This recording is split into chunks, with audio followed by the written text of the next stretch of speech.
Balita ngayong tanghali. Mga mangingisdang naapektuhan ng pananalasa ng bagyong Uwan sa Pangasinan nakatanggap ng boat repair materials mula sa ilang mambabatas sa pangunguna ni FPJ Panday Bayanihan Party List Representative Brian Poe. Bagong school building sa iba't ibang paaralan sa bayan ng San Narciso, Zambales. Itinurn over ngayong araw sa pangunguna ni Zambales 2nd District Representative Doris Nanaybin Maniquiz. Kauna-unahang public consultation hinggil sa Anti-Political Dynasty Bill naging makabuluhan. Rehabilitadong Mahayag Dam Project pinasinayaan sa pangunguna ni Pangulong Ferdinand R. Marcos Jr. Mahigit 3,000 magsasaka makikinabang sa proyekto. At mahalagang kaganapan sa Kamara nitong nagdaang linggo, balikan sa House Wrap.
Magandang tanghali, Bagong Pilipinas. Una sa ating mga balita, hati ang naging opinyon ng publiko sa isinusulong na anti-political dynasty bills ng mga mambabatas sa Kamara.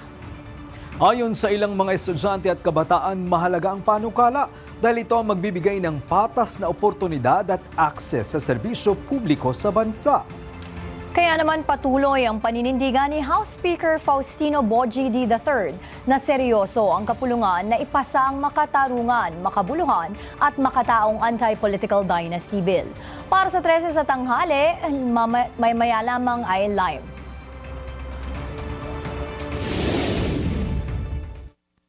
Sa unang public consultation ng Kamara sa Cavite kahapon, personal na pinakinggan ni Chairperson Zia Alonto Adyong ang iba't ibang pananaw ng publiko kaugnay ng anti-political dynasty bill.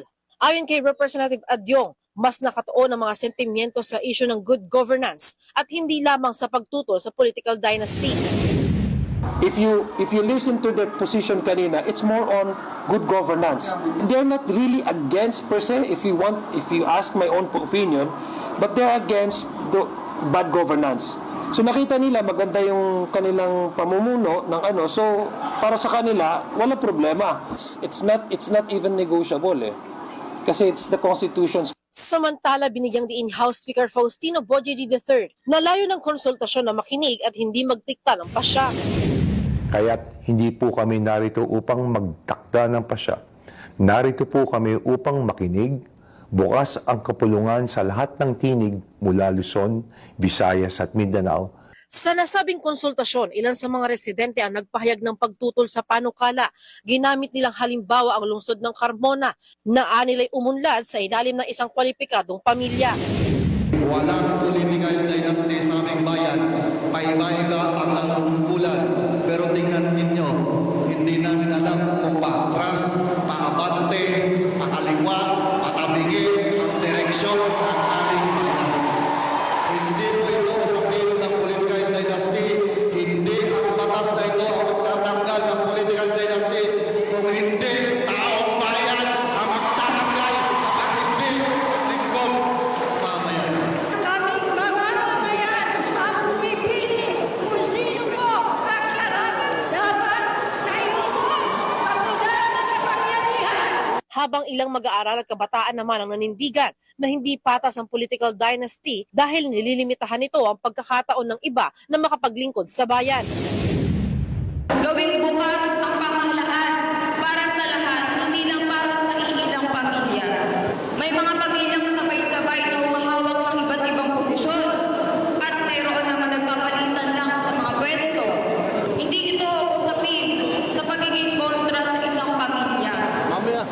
Ito po ay usapin na pagbibigay ng patas na pagkakataon para sa lahat ng Pilipinong makapaglingkod.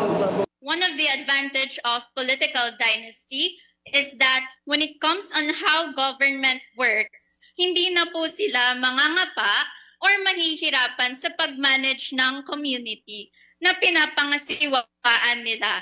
Nakikita na po natin yung downside naman po niya, which is mayroon na pong high risk sa corruption sa center, yung power sa isang certain group. So possible po talaga na may pag-abuse ng power.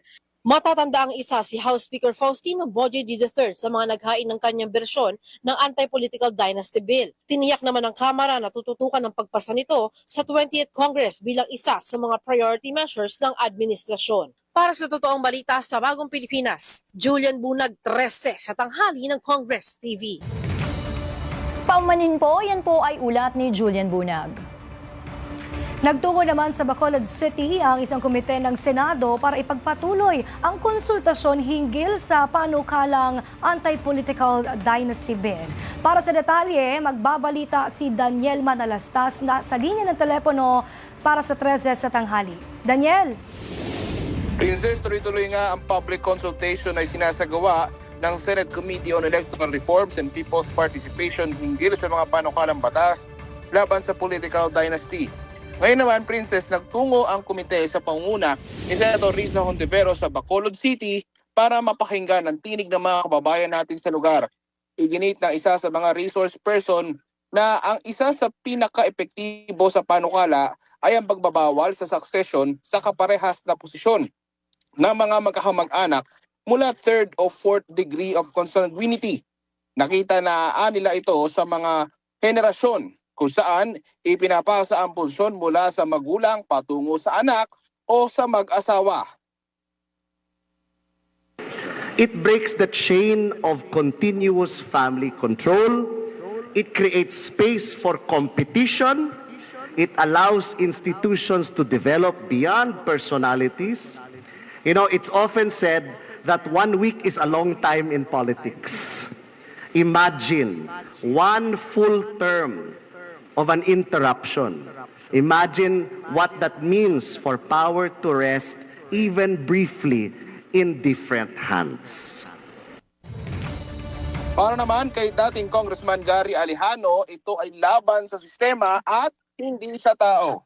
Politiko man o ordinaryong mamamayan ay maiging magsama-sama sa pag-aayos ng pamahalaan.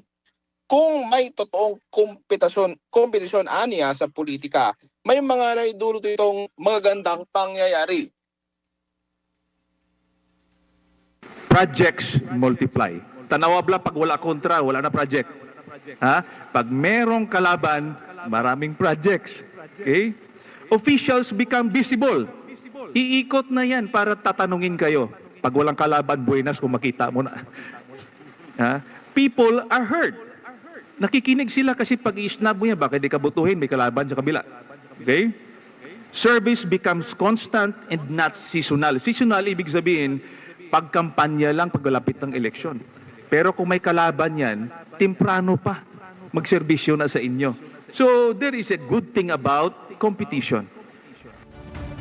Samantala, Princess, nang tanongin naman si Ken Paulo Hilo ng Student Council Alliance of the Philippines, ay idinitalye niya kung paano nakakaapekto sa mga kabataan ang political dynasty. At samantala, Princess, napahagingan niya rin ang issue sa mental health. You are not weak if you have mental health issues. What we need are more guidance counselors. At yan muna ang pinakahuling update mula rito sa Senado. Balik sa iyo, Princess. Maraming salamat, Daniel Manalastas.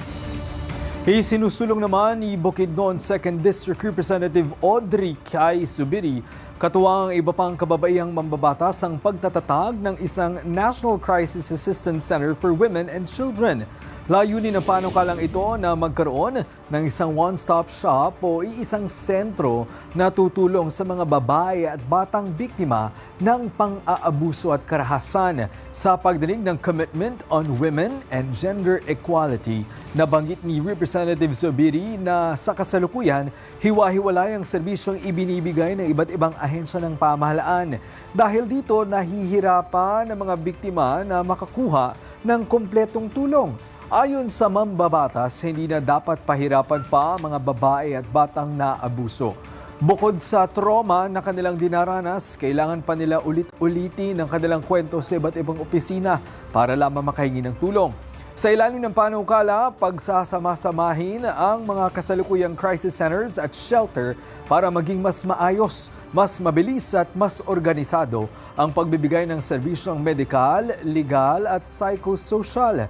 Binanggit din ni Zubiri ang planong Women Crisis Assistance Center na itatayo sa Muntinlupa City bilang patunay na posible ang ganitong uri ng pasilidad. Umaasa siya na sa susunod na 2 taon ay maitatayo na ito. Iginit ni Zubiri na karapatan ng bawat babae at bata ang agarang proteksyon at suporta. Anya, ang pagtatatag ng ganitong pasilidad ay mahalagang hakbang para mas mapalakas ang laban ng bansa kontra abuso at karahasan. Magka-create rin po tayo ng isang charter para meron tayong for a National Crisis Assistance Center which will serve as a framework for that we can use in every established women and children's crisis center all over the country in cities. Syempre, maybe we will start a regional, but of course, ang goal natin would be citywide all over the country. And if I may add, as we were discussing yesterday, Women's Month is coming up. This would be a very valuable and very perfect kind of project for our Association of Women's Legislators to take on together. Isang resolusyon ang inihain ng ilang kongresista na layong ideklara bilang Outstanding Filipinos of 2026 ang mga Pilipino sa kalayaan sa Palawan. Ang nasabing resolusyon ay inendorso ng West Philippine Sea Bloc sa pangunguna ni Akbayan Party List Representative Dada Kiram Ismula, kasama ang ilang mga kongresista mula sa Makabayan Bloc. Sa ilalim ng House Resolution No. 780, formal na binibigyang pugay ang 16 na opisyal ng lokal na pamahalaan sa Kalayaan, Palawan para sa kanilang katapangan at hindi matitinag na paninindigan sa pagbabantay sa soberanya ng bansa. Ang hakbang na ito ay kasunod ng pag-anunsyo ng Chinese Embassy sa Maynila noong Martes na pagpapatupad ng travel ban para sa 16 na opisyal, kung saan hindi na sila welcome sa China, Hong Kong at Macau. Ayon kay Akbayan Party List Representative Dada Kiram Ismula, ang naging tapang at pagmamahal sa bayan ng nasa Kalayaan Island Group ay dapat-rapat lamang bilang hiranging Outstanding Filipinos ng taon ayon pa sa mga kongresista. Ang resolusyong ito ay pagkilala at suporta sa frontliners ng bansa sa pagtatanggol sa soberanya ng bansa. Muling ipinakita ng Kamara ang kanilang pagkilala sa pagsisikap ng mga line workers sa bansa. Ito'y matapos aprobahan sa ikatlong pagbasa ang panukalang batas na nagtatakda ng pagkilala ng araw para sa kanila. Nagbabalik si Julian Bunag.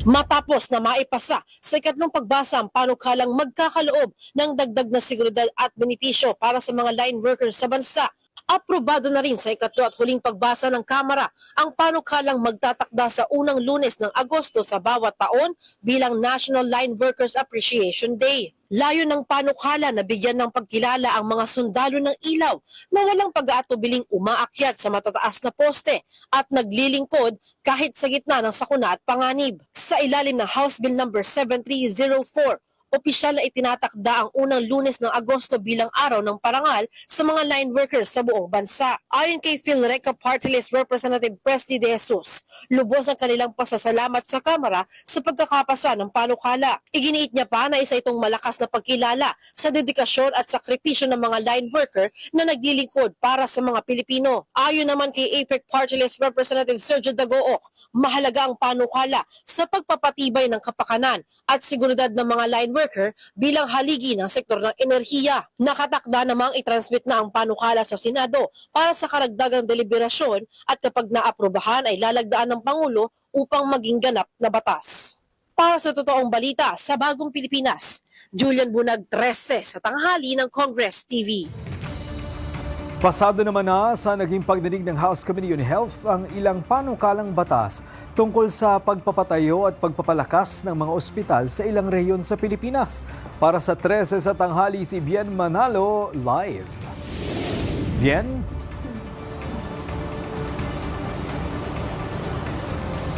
Greg, bukod nga dyan ay lusot na rin sa komite ang ilang panukalang batas na mas magpapalakas naman sa ilang mga programang pangkalusugan ng ilang lugar sa Pilipinas.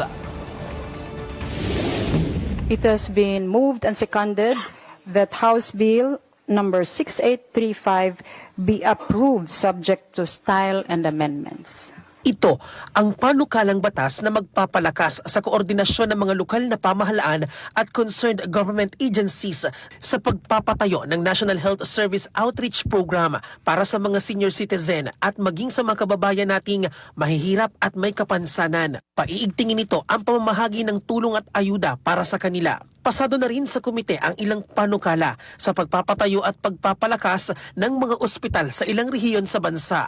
Kabilang na dyan ang ilang panukala sa pag-upgrade ng Oriental Mindoro Provincial Hospital sa Calapan City, Oriental Mindoro na magiging Mimaropa Regional Hospital. Isa si FPJ Panday Bayanihan Party List Representative Brian Poe sa mga nagsusulong ng naturang panukala.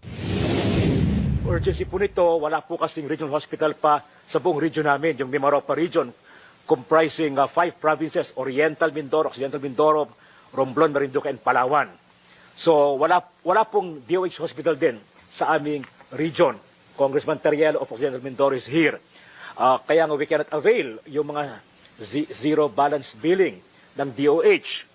Aprobado na rin ang panukalang batas na i-upgrade ang ospital ng Parañaque na magiging second-level community hospital. Maging ang paglalaan ng pondo sa pagpapatayo naman ng Level 1 General Hospital sa Dinagat Islands na tatawaging Dinagat Islands Provincial Hospital. At ang pagpapatayo ng Eastern Cordillera Regional Hospital sa Mayuyaw, Ifugao. Isinusulong din ang panukala para naman sa rehabilitasyon ng Major Ferdinand Edralin Marcos Emergency Hospital at ang pagpapatayo ng Occidental Mindoro General Hospital na isang Level 2 DOH hospital sa Sablayan, Occidental Mindoro.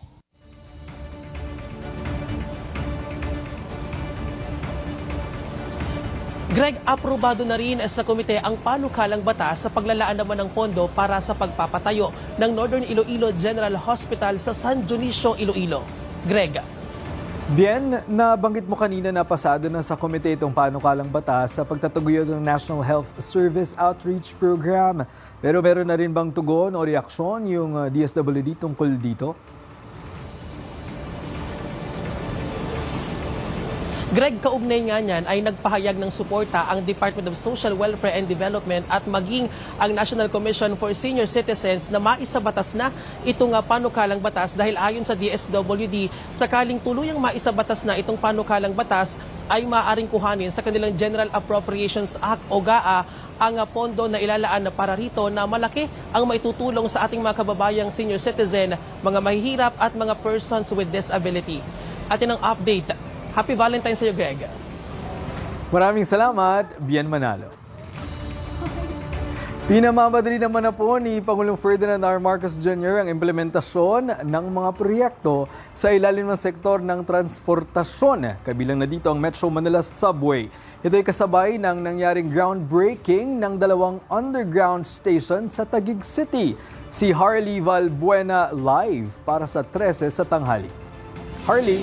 Ayon kay Pangulong Ferdinand R. Marcos Jr., nananatiling on track ang lahat ng malalaking proyekto sa sektor ng transportasyon. Kabilang na ang Metro Manila Subway Project. Panahon na upang matuldukan ang dekadang paghihirap ng ating mga commuter. Ito ang ipinangako ng Pangulo sa mga commuter sa groundbreaking ng 2 underground stations ng Metro Manila Subway Project sa Taguig City. Kinilala ng Pangulo ang matagal ng problema sa matinding trapiko sa Metro Manila na nagdudulot ng abala at pagod sa mga Pilipino. Some students hesitate to enroll in their dream school because the commute will take 2 hours or more and one way. Others decline promising job offers because the cost of commuting to work will outweigh the salary and mean less time for family. And this is not the kind of future that we want for our kababayans. Kaya pinabilis na ng administrasyon ang implementasyon ng mga proyekto para sa mas maayos na transportasyon, kabilang na ang Metro Manila Subway. Isinagawa ang groundbreaking para sa Kalayaan Avenue at BGC Station sa Taguig City na may kabuuang haba na 1.33 kilometro. Bago ito, ininspeksyon ng Pangulo ang konstruksyon ng Shaw Boulevard Subway Station sa Pasig City.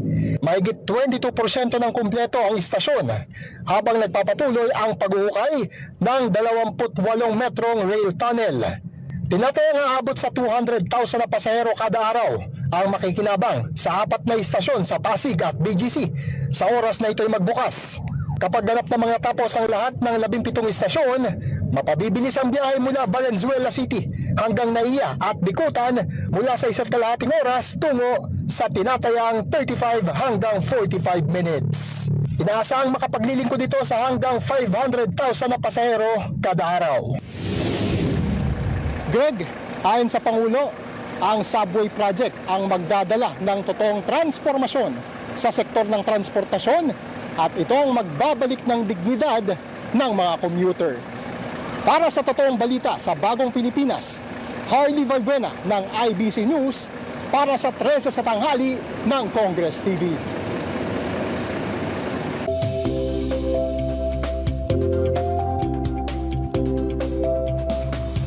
Update po sa panahon ngayon. Ayon sa Pag-asa, 3 weather system ang umiiral at nakaapekto sa bansa. Shearline pa rin ang nagpapaulan sa ilang bahagi ng eastern section ng Luzon. Hanging amihan naman ang nakakaapekto sa malaking bahagi ng Luzon. Habang ang ibang panig ng bansa ay apektado naman ng easterlies. Para manatiling updated sa lagay ng panahon ngayon, tutok lang sa IBC at Congress TV. Sa ibang balita, bilang bahagi ng whole of government approach na inisyatiba ni Pangulong Ferdinand R. Marcos Jr., patuloy ang paghatid ng ginhawa at pag-asa ng national at local government sa mga kababayan na naapektuhan ng kalamidad sa bansa. Live mula sa Alaminos, Pangasinan, si Sofia Potenciano para sa 13 sa tanghali. Magandang tanghali, Sofia. Greg, na mahagi ang ilang mambabatas katuwang ang lokal na pamahalaan ng Pangasinan at Bureau of Fisheries and Aquatic Resources na mga boat repair materials para sa mga mangingisdang naapektuhan ng bagyong Uwan. Pinangunahan ng Bureau of Fisheries and Aquatic Resources kasama ang lokal na pamahalaan ang nasabing inisyatiba. Layo nito na matulungan ang mga mangingisda na maisailalim sa pagkukumpuni ang kanilang mga nasirang bangka at agad na makabalik sa paghahanap buhay. Dumalo sa aktibidad sina FPJ Panday Bayanihan Party List Representative Brian Poe, Pangasinan 2nd District Representative Marco Wangco at Pangasinan 1st District Representative Arthur Celeste.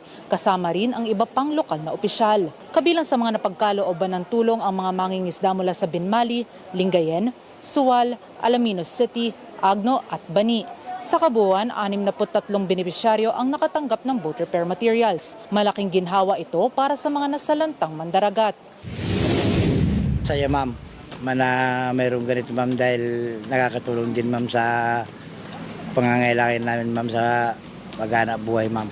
Napakahalaga po ma'am, unang-una na po makakatulong po siyempre sa ating mga kabarangay, members ng association para naman po kahit paano mayroon silang mapagkukunan ng kinabubuhay kahit paano. Kaya naman umaasa ang mga benepisyaryo sa patuloy na suporta ng pamahalaan para sa mga mandaragat na patuloy na bumabangon mula sa epekto ng bagyo. Magsasawa na magbigay ng tulong lalo na po dito sa ating mga mamamayan na nagdadagat dahil minsan po sila yung talagang hirap at naghihikaw sa buhay. So, yun po ang hiling sana namin, huwag silang magsasawa na patuloy na magbigay ng tulong para sa mga mandaragat na kagaya ho namin. Greg, bukod pa dyan, nangako ang mga mambabatas na patuloy silang magbibigay ng suporta at tulong sa mga residente ng Pangasinan at tiniyak na patuloy silang magiging boses ng publiko. Mula dito sa Alaminos, Pangasinan, para sa totoong balita sa Bagong Pilipinas, Sofia Potenciano, 13 sa tanghali ng Congress TV. Marami pang mga balita sa pagbabalik ng 13 sa tanghali.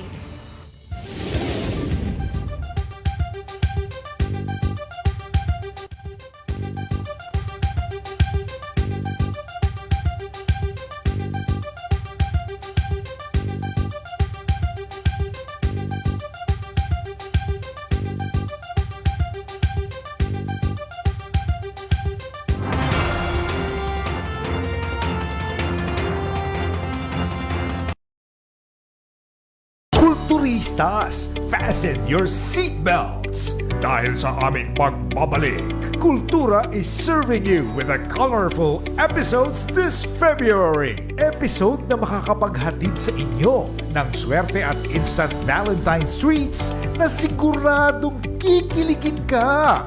Mga inspiring na kwento ng pagpapahalaga sa wika at kultura ng Pilipinas. Ang pinaka-importante sa amin na maipasa namin sa aming mga kabataan sa susunod na mga henerasyon ay yung aming langwahe.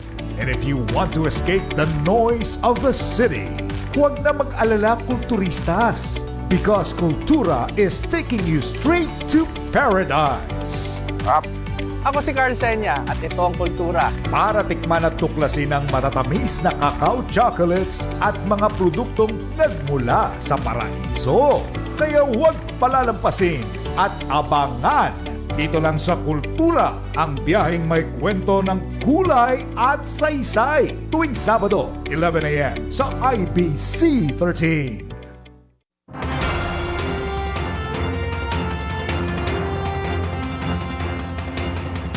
Labis na ikinatuwa ng mga residente ng San Juan City ang paglulunsad ng Benteng Bigas Meron Na program. Para sa detalye, magbabalita ng live sa 13 sa tanghali si Eliza Insigne. Eliza? Princess, inilunsad na ng Department of Agriculture ngayong araw dito sa lungsod ng San Juan ang Benteng Bigas Meron Na program.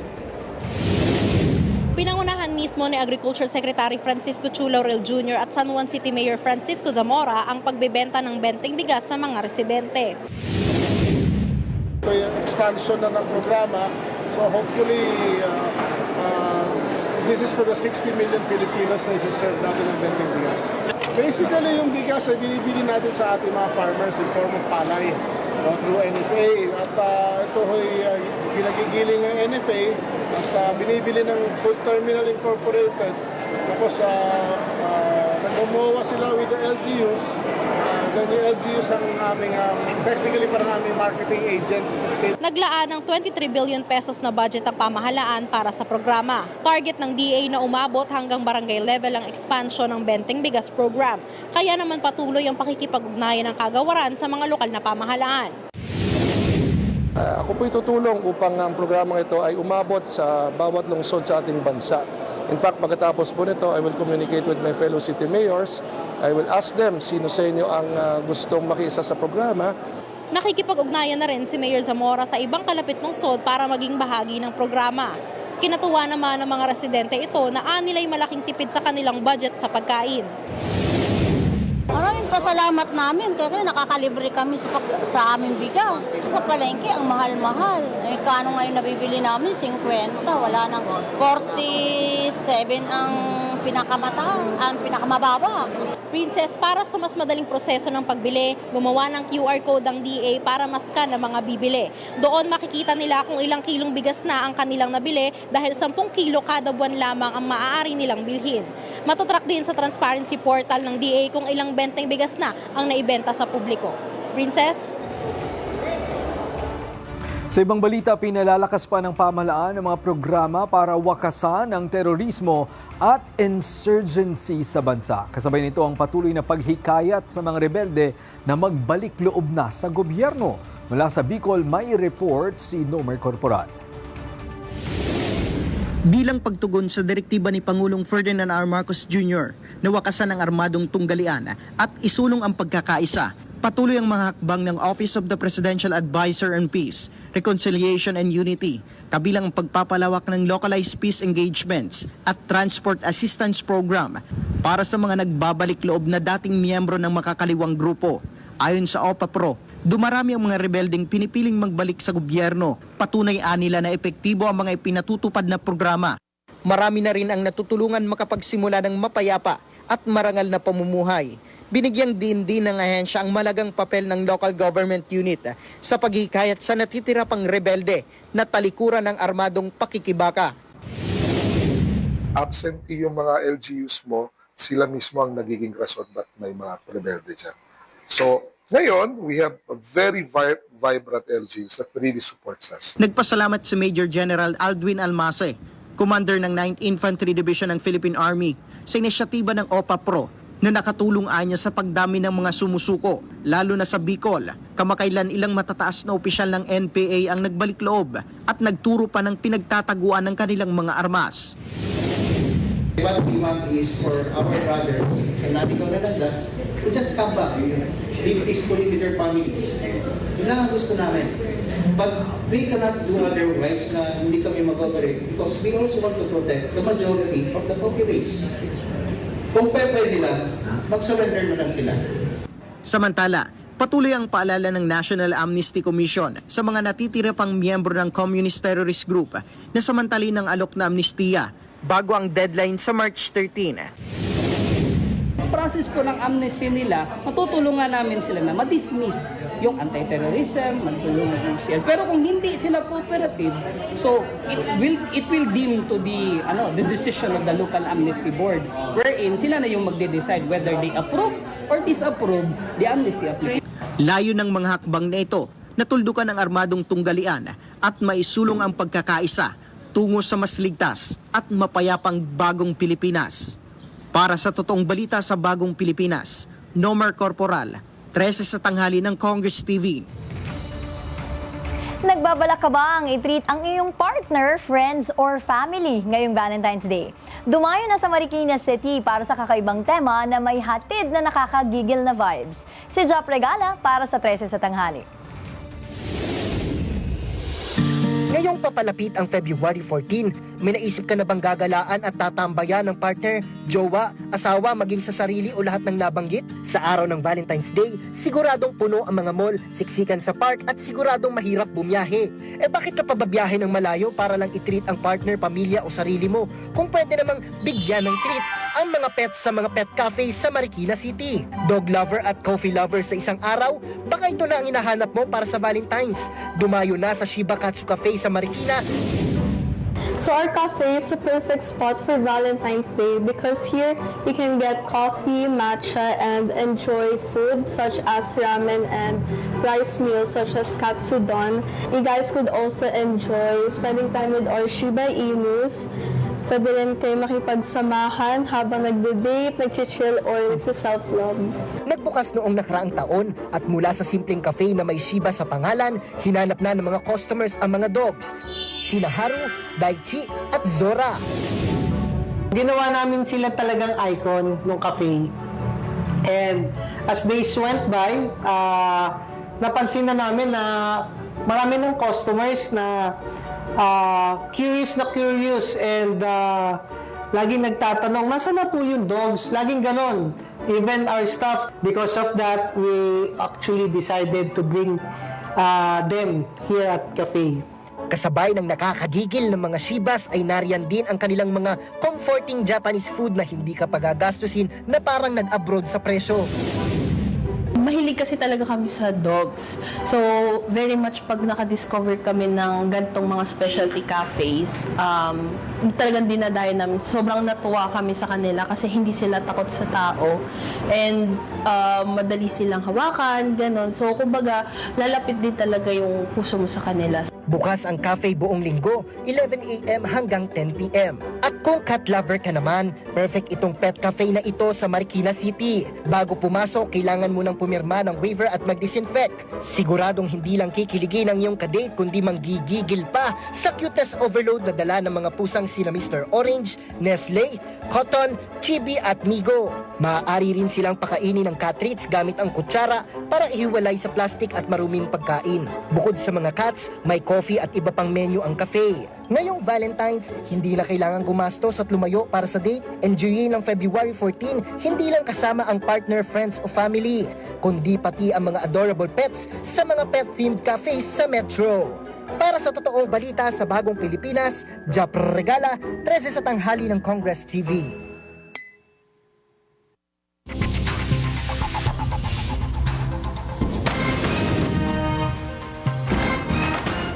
Patuloy ang mga programa ng ilang kongresista at party list groups sa paghahatid ng serbisyo na nakatuon sa edukasyon, infrastruktura at pagpapakita ng malasakit sa mga guro at kanilang komunidad. Si Dane Golimlim sa detalye. Umabot sa mahigit 165 students ang nabigyan ng libreng laboratory services bilang suporta sa kanilang on-the-job training requirements. Pinangunahan ni Capiz 1st District Representative Howard Ginto ang pagsasagawa ng libreng laboratory services para sa mga estudyante ng Philomer Christian University. Bilang pagdiriwang ng Araw ng Mga Puso, namahagi ng mga simpleng regalo si Albay 3rd District Representative Adrian Salceda sa mga guro sa bayan ng Pio Duran bilang pagpapakita ng pagmamahal at pasasalamat nito. Isinagawa ng TUCP Party List ang turnover ceremony ng 2 proyekto sa Davao del Norte. Sa umaga, pinasinayaan ng concrete road project sa Barangay Tubod sa bayan ng Carmen na dinaluhan ng mga lokal na opisyal. Samantala, sa hapon ay isinagawa ang turnover ng multipurpose o administrative building sa San Agustin Integrated School sa Tagum City. Pinangunahan ni Cagayan de Oro 2nd District Representative Rufus Rodriguez ang inspeksyon na nagpapatuloy na concrete road project sa Barangay Balubal patungong Guadalupe Shrine sa Barangay Tablon. Ang proyekto ay inaasahang magpapabuti sa akses ng mga deboto sa dambana ng Birhen ng Guadalupe, makakatulong sa turismo at magpapadali sa transportasyon ng mga magsasaka sa lugar. Para sa totoong balita sa Bagong Pilipinas, Dane Golimlim, 13 sa tanghali ng Congress TV. Sa gitna ng abalang sesyon at tungkulin sa Kongreso, simple ngunit makabuluhan ang pagdiriwang ng Valentine's Day ng ilang mambabatas. Alamin natin yan sa report ni Zai Chua. Pag-ibig month na naman. At sabi nga nila, tayong mga Pilipino ay likas na mapagmahal at romantiko. Kaya naman ngayong Pebrero, isantabi na muna natin ang mga problema, maging ang ingay ng politika. Dito sa Kamara, sa gitna ng abalang plenary schedule kung saan bawat galaw ng mga mambabatas ay binabantayan, paano nga ba nila ipinagdiriwang ang araw ng mga puso? Humihinto rin ba sila sandali para sa Love Month? Ang Valentine's para sa akin is araw ng mga puso na nagmamahal, no? At ano ang ideal Valentine's Day sa akin? Just be with the family, just be with friends and people that you love most, and people who also love you back. Be simple and ano lang naman, with family talaga. Nakain na kami ng pamilya ko sa Feb 14. So, Happy Valentine's Day sa inyo po lahat. Sa halip na magarbong celebration o mamahaling restaurant, mas pinili ng ilan ang tahimik na salo-salo sa bahay, tulad ng karaniwang pamilyang Pilipino. Maraming mga activities na ginagawa sa mga barangay. Sa aming mga politiko, kadalasan, yun ang doon kami sa mga activities umiikot.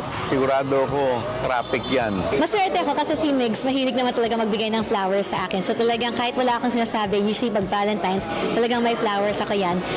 Si Migs lang, actually hindi siya mahilig lumabas pag Valentine's kasi usually ang dami ring tao sa labas. So lalo na dati nung mas bata siya, nung mga nangliligaw pa siya, at saka nung mga early years ng marriage namin, actually mahilig siya magluto pag Valentine's. So usually magluluto ng pasta, ng steak, yung mga ganon. Pero now, in the recent years, mahilig sumama na sa amin ang mga anak namin. Payo ng mga mambabatas, hindi kailangan gumastos ng malaki, simpleng hapunan, kwentuhan at quality time ay sakto na. Ang Valentine's for me is a celebration of love, ano? So, usually, inisip na romantic love. So, that would mean kung sino man ang partner mo. But also, I think by extension, pwede rin kasama family. Paano kung wala kang jowa? Di ba? So, paano na Valentine's, hindi ka na magse-celebrate. Dapat kasama mo yung family or even your parents, di ba? O kaya, your kids. Bakit ka pa kasama sa traffic? At traffic na ka sa Valentine's Day, di ba? O iwas traffic at doon na kayo sa bahay, manood kayo Netflix, mag-popcorn kayo, libre pa, mas mura pa. Valentine's Day, araw ng mamahalan at pag-ibig.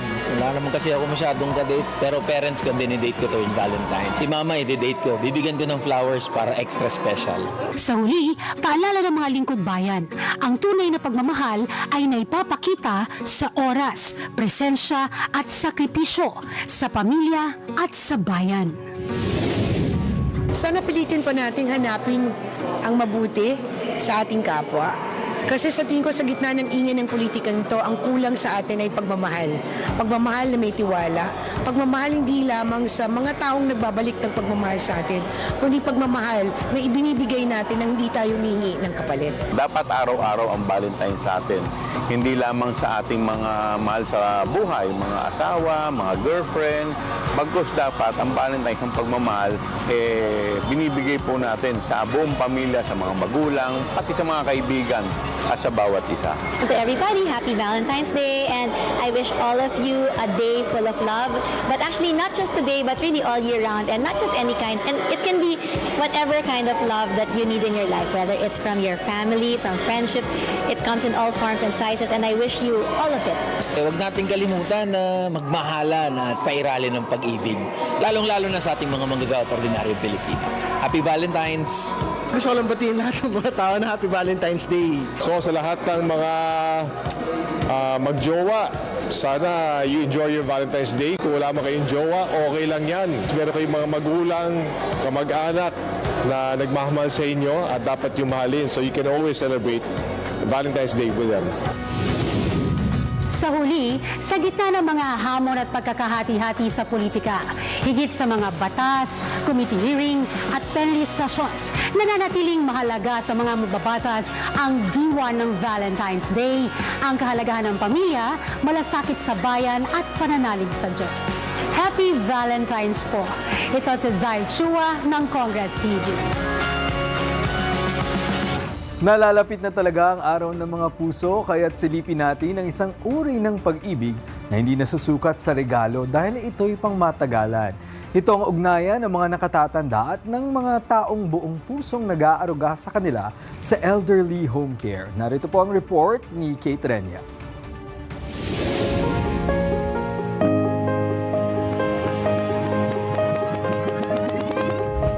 Sabay-sabay na pagtaas ng mga kamay, banayad na pag-unat ng mga braso at balikat. Ganito sinisimula ng mga nakatatanda ang kanilang umaga sa Milagros Elderly Home Care Services sa Marikina. 22 senior citizens ang naninirahan dito. Ayon sa pamunuan, halos 80% sa kanila ay may demensya. Kaya tutok ang mga caregiver sa bawat galaw at pangangailangan nila. Isa sa kanila si Mary Ann Mendoza, 3 taon na rito. Higit pa sa mga aktibidad, anya, mas mahalaga ang malasakit at presensya. Pag nakikita po nila yung pag-aalaga mo sa kanila, yung simpleng thank you, pag yung inassist mo sila na magpunta ng bathroom, thank you ne, ganyan, tapos I love you. Siyempre yung sa araw-araw na gano'n, nakakataba ng puso kasi kahit na minsan mas mahaba yung oras namin sa naka-duty dito kumpara sa kasama namin yung pamilya namin. Yun, napaparamdam pa rin nila sa amin na hindi kami iba sa kanila. Turing nila sa amin pamilya. Ngayong Love Month, may espesyal silang aktibidad, ang Valentine's Card Making. Habang gumuguhit at sumusulat, halos lahat ng mensahe ay para sa asawa, anak at apo. Patunay na kahit humihina ang alaala, hindi nawawala ang pag-ibig. Isa sa pinakamasigla rito si Nanay Adela, 4 na taon na sa pasilidad at siya ring pinakamatanda. Ilan taon na kayo, Nay? Baka magulat ka. Ilan? 1 taon na lang, 100 na ako. So I'm now 99. I'll be 100. Yeah! Sa kanyang edad, buhay na buhay pa rin ang kanyang mga alaala, lalo na ang kanyang love story. Border namin siya. Friends, nagbibiruan. Siyempre nagustuhan ko dahil admired ko eh. Pogi. Para kay Ferdy Marcacho, may-ari ng Milagros Elderly Home Care, mas lalong nabubuhay ang mga ganitong kwento tuwing Valentine's. Masaya kami dito sa Milagros, lalo na kapag Valentine's. Parang Pasko dito. Kasi dito namin yung time na ginugrit tayo mga love stories ng mga lola at lola natin, hindi lamang sa mga asawa, pati rin sa kanilang mga apo or mga anak or mga kaibigan. Personal ang misyon niya, ipinangalan ng pasilidad sa kanyang ina, isang pagpapatuloy ng pagmamahal na natutunan sa sariling tahanan. Unay pinaintindi namin sa kanila na ang milagros ng aming tahanan ay pagpapatuloy ng pagmamahal ng kanilang mga pamilya. Importante na makinig at makausap sila dahil yun ang kailangan ng mga elders, ang maramdaman nila na mahalaga ang kanilang opinion, mahalaga ang kanilang existence kahit na tumatanda na. Para sa kanya, kung may salitang maglalarawan sa pag-ibig dito, ang love is patient dahil kinakailangan intindihin mo ang mga pangangailangan ng matatanda. Kailangan mong unawain kung anong pinagdadaanan nila. hiling ni Mark na mabago ang pananaw ng iba tungkol sa mga elderly home care facilities na hindi ito pag-abandona, kundi pagpapatuloy ng pag-aalaga. Dapat maintindihan ng bawat Pilipino na lahat tayo ay tatanda. Minsan kasi kaya tayo nagkakaroon ng maling pag-iisip sa mga home care kasi takot lang tayong mahusgahan. Makikita sa mukha ng bawat nakatatanda ang kanilang tuwa at saya. Patunay lamang ito na hindi sila iniwan o pinabayaan tulad ng iniisip ng iba tungkol sa tahanan para sa mga nakatatanda. Katunayan, ang kanilang pagmamahal hindi nawawala. Patuloy nilang itong ibinabahagi sa isa't isa dito sa kanilang panibagong tahanan. Open ito sa public, kaya sa darating na weekend, maaari kayong mag-celebrate ng Valentine's Day dito sa Milagros Elderly Home Care Services para makadate sina lolo at lola. Sa loob ng pasilidad na ito, hindi lang routine ang bawat araw, kundi mga kwento ng pag-aaruga, pag-aalala at mga kwento ng pag-ibig na hindi kayang burahin ng panahon. Kung ilalarawan ang elderly home care ngayong buwan ng mga puso, para sa akin, isa itong tahimik na pag-ibig. Hindi man maingay, pero araw-araw ipinaparamdam. Para sa totoong balita sa Bagong Pilipinas, Kate Renya, 13 sa tanghali ng Congress TV. Tuloy-tuloy po ang pag-usad ng mga infrastructure development sa ikalawang distrito ng Zambales. Kaugnayan ng matagumpay at magkakasunod na turnover ng mga bagong school buildings ni Nanay Bing Maniquez sa 5 paaralan ng naturang bayan. Para sa 13 sa tanghali, si Camille Gonzalez live. Camille? Nadj, maagang sinimulan kanina ang inauguration ceremony at blessing para sa turnover ng mga bagong multipurpose school facilities dito sa ikalawang distrito ng Zambales sa pangunayan ni Representative Doris Nanay Bing Maniquez. Mainit ang pagsalubong ng mga mag-aaral, guro at mga opisyal ng barangay at lokal na pamahalaan kay Nanay Bing Maniquez. Unang binuksan ng 2-story 4-classroom senior high school building sa Namatakan National High School na formal nang mapapakinabangan ng mga estudyante.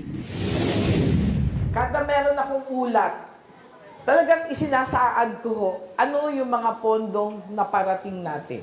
At napakaswerte naman po natin sapagkat kada may lalapitan tayo, hindi po tayo tinatanggihan. At ang mahalaga po, kailangan natin yung mga proyekto na yan.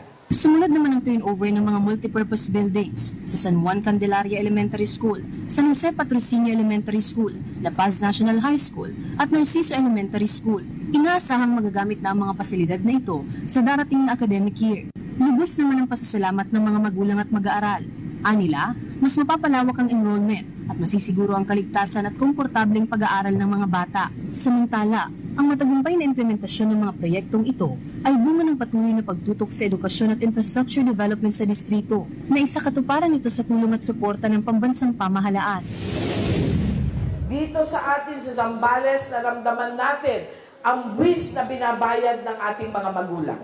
Nadj, bukod nga dyan sa mga bagong multipurpose school buildings, ibinida rin ni Nanay Bing Maniquez ang pagbubukas ng Maritime High School dito sa Zambales na mayroon ng 60 secured slots para sa grades 11 at 12 na tiyak na magbibigay ng mas malawak na oportunidad at trabaho para sa mga kabataang Zambalenyo.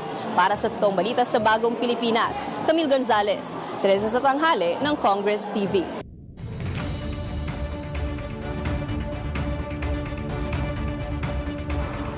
Sa gitna naman ng selebrasyon sa Valentine's Day, itinampok sa isang barangay sa Cainta, Rizal ang pag-ibig. Hindi para sa nobyo o nobya, kundi para sa pamilya kung saan nagkaroon ng pagsakripisyo upang maitaguyod ito.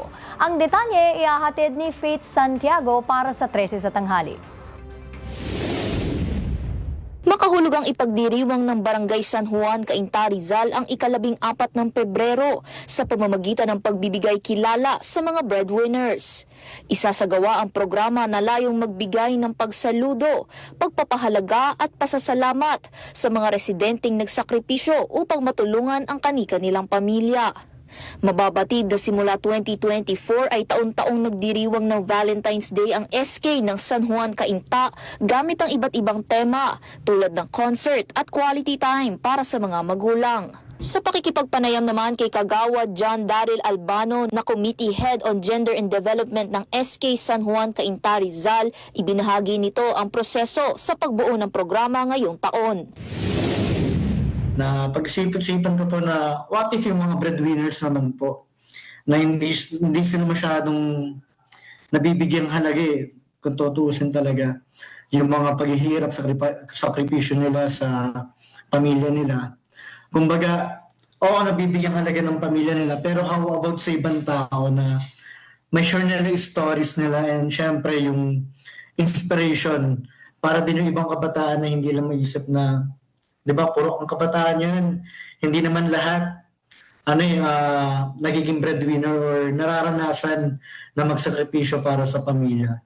Inibitahan din ng Sangguniang Kabataan ang mga presidente ng youth organization sa lugar, gayon din ang iba pang mga kabataan upang marinig ang mga kwento mula sa mga breadwinner.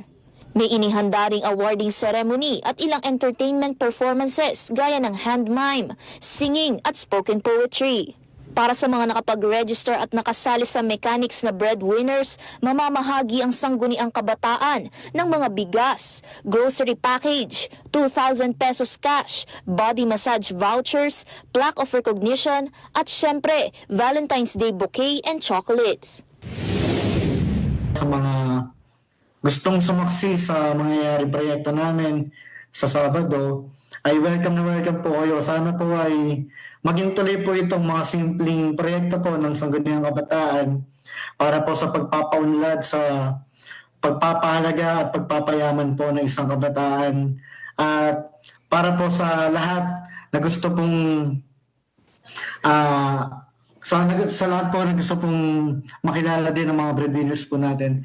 Ini-invite ko po kayo na dumalo po sa Sabado po 4 p.m. po onwards ang ating programa po.